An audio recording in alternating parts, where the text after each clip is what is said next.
I think the expectation of caucus members, certainly those I've spoken with over the holidays, is that the Prime Minister will announce his departure, probably Monday, Tuesday, but that if he doesn't, then they will tell him in no uncertain terms that he must leave. But what leader can continue on if his entire caucus, if his whole flock says, we will no longer follow? What can we expect from this national caucus meeting for the Liberals?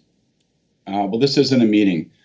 This is a threat. This is a sword that's been half pulled out of its sheath. It's an indication of the Prime Minister that if he chooses not to step aside, if he does not, as many people expect, announce that he will be departing the office of Prime Minister on Monday or Tuesday, then there will be a meeting on Wednesday. It will include his entire caucus, and it will almost certainly include an ultimatum for him to leave, possibly a secret ballot, giving a very discernible, very graphic expression of the lack of confidence from his own government members.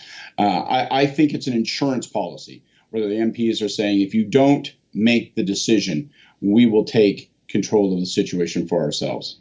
But what can they do if he chooses to ignore all the signs that are telling him to resign?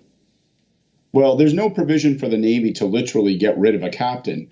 But if the entire crew mutinies, if the entire crew says, Captain, we will not follow you, then it's difficult to move that vessel along. I think that's the situation we're at now. I think the expectation of caucus members, certainly those I've spoken with over the holidays, is that the Prime Minister will announce his departure, probably Monday, Tuesday. But that if he doesn't, then they will tell him in no uncertain terms that he must leave. Do they have a formal mechanism to do so under the constitution of the party or under the governing rules of caucus? No. But what leader can continue on if his entire caucus, if his whole flock says, we will no longer follow? Now, if that happens, if we do see the resignation, what kind of damage has this internal friction done for the Liberals? Can they bounce back, or is this next election a loss for them? Well, you never say it's a foregone conclusion, but I'll say this period of 2 weeks where arguably the Prime Minister thought to himself, all right, I guess I'm probably going to have to depart, but you know what, I'll take the holidays. It's a time when people aren't talking and thinking about politics anyway.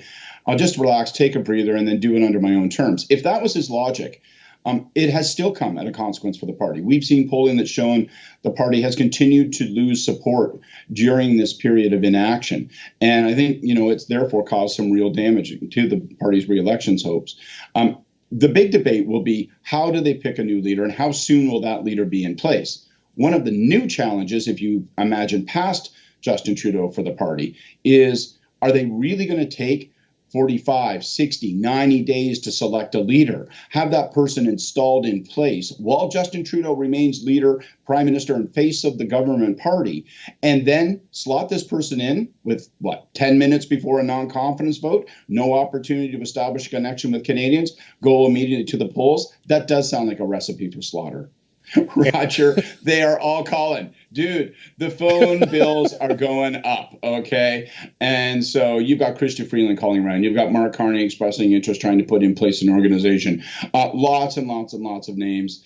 And, there's the big struggle is this. The real question is, will the party have a sort of normal leadership race, notwithstanding the gun that is to their head in terms of parliamentary procedure and the threat of a non-confidence vote? Will they attempt to take 3 months to put in place a new leader, leaving that person with no time? Or will they opt instead for something that's short-circuited, shortcut, and get somebody else in place earlier? That's going to be a real battle. And to some degree, it's going to pit some of the candidates against one another, because how you pick a leader determines in great part who that leader will be. It's a big fight that's been going on behind the scenes over the course of the holidays. And if the Prime Minister steps down on Monday or Tuesday, that fight will break out into the open.